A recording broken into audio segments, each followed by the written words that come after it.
Hello everyone, good morning, শুভ সকাল। আমি রিয়াঙ্কা। আমার নতুন একটা ভিডিওতে সবাইকে অনেক অনেক ভালোবাসা, ওয়েলকাম জানি ভিডিওটা স্টার্ট করলাম। আশা করি তোমরা সকলে খুব ভালো আছো, আমিও খুব ভালো আছি। এই কোথায় যাচ্ছিস? তোমার সোনাই চলে এসেছে টিউশনি থেকে। দাও, ভাত খাবে তো? তো পড়ে চলে এসেছে পড়ে। তো চলো এখন ভাত দিয়ে দেবো সোনাইকে। স্কুলে যাবি তো? স্কুলে বল। স্কুলে যাবে তো, তাই বলো আগে।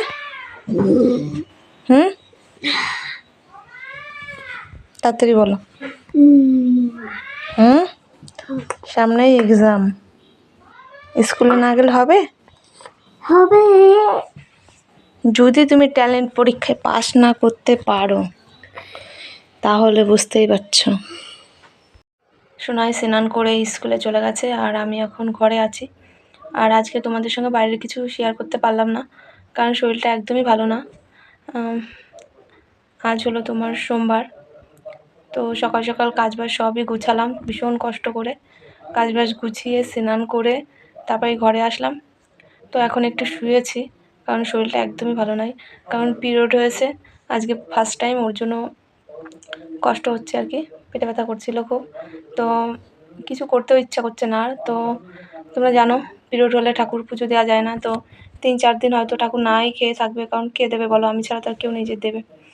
তো ঠাকুরও বুঝবে যে কদিন পুজো দিতে পারবো না। সন্ধ্যাটা হয়তো সোনাইকে দিয়ে বা তোমার দাদাভাই যদি আসে তাকে দিয়েই দেয়া করাই আর কি প্রত্যেক মাসে। তো পুজোটা দিতে পারবো না 4 দিন, তা সন্ধ্যাটাই দেওয়া হয় আর কি। তো রান্না করতে হবে, এখন ইচ্ছাই করছে না রান্না করতে। ভীষণই কষ্ট লাগছে, খারাপ লাগছে। প্রথম দিনটা এরকম একটু অসুবিধা হয়, তারপর ঠিক হয়ে যায়। তো রান্না করতে হবে। তো তোমার দাদাভাই কালকে রাত্রে মাছ এনেছিল, রুই মাছ। কালকে রাত্রে করেছিলাম রুটি আর মাছের তরকারি, আর কয় পিস মাছ রেখে দিয়েছিলাম। এখন সেটা দিয়ে সবজি দিয়ে একটু রান্না করব আর একটু ডাল করব। তো এখন সময় বেজে গেছে 12টা। তো ইচ্ছাও করছে না রান্না করতে, কিন্তু রান্না না করলে খাবে কি বলে? এসে কাজে গেছে তোমাদের দাদাভাই।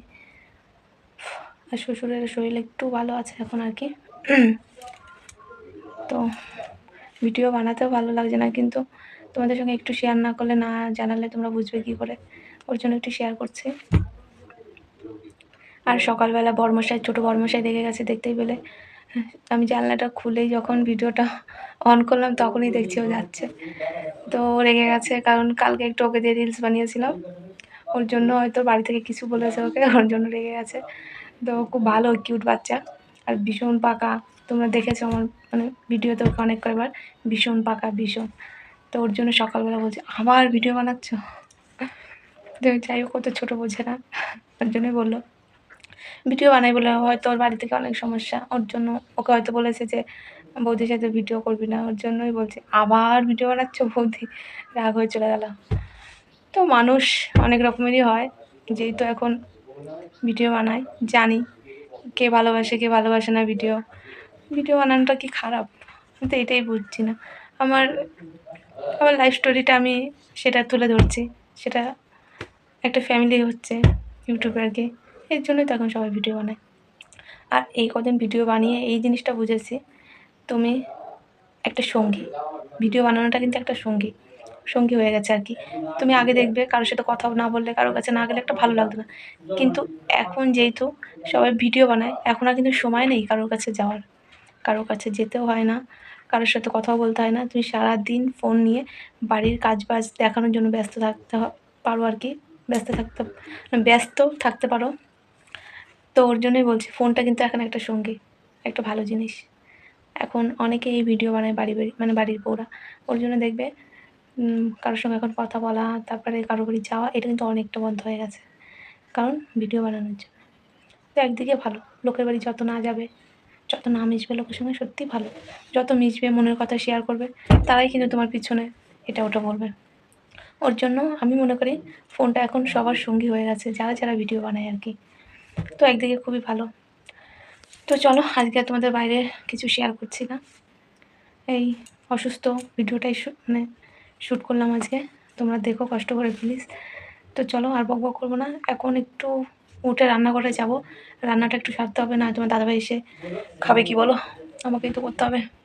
তো যাই হোক, রান্নাটা করে এসে আবার শুয়ে পড়বো, কারণ ফার্স্ট টাইম আজকে, ওর জন্য এতটা খারাপ লাগছে, নয় এতটা খারাপ লাগে না আমার। ওর জন্য আমি আজকে কাজেও যাইনি, আর কাজে কিন্তু আগের মতন যাই না, একদিন ছাড়া দুদিন ছাড়া ছাড়া যাই, কারণ বাড়িটাও তো আমাকে দেখতে হয়, কারণ শ্বশুরের শরীর খারাপ, এখন এই মুহূর্তে যাওয়াটা একদমই উচিত না, ওর জন্য যাই না। আর 2-3 দিন পর পর একদিন যাই, মানে মাসের শেষে যদি আমার হাত খরচাটা আসে ওইটাই আমি করি, আদার্স রেগুলার যাচ্ছি না আর কি। তো চলো বক বক করছি না, এখানে ভিডিওটা শেষ করলাম। তোমরা প্লিজ একটু কমেন্ট করো, তাহলে ভালো লাগবে। আর ভিডিওটা যদি একটু ভালো লাগে থাকে তোমাদের, অবশ্যই লাইক কমেন্ট শেয়ার সাবস্ক্রাইব করে দিও। তো চলো নেক্সট ভিডিওতে দেখা হচ্ছে, ততক্ষণ সবাই খুব ভালো থেকো, সুস্থ থাকো, টাটা।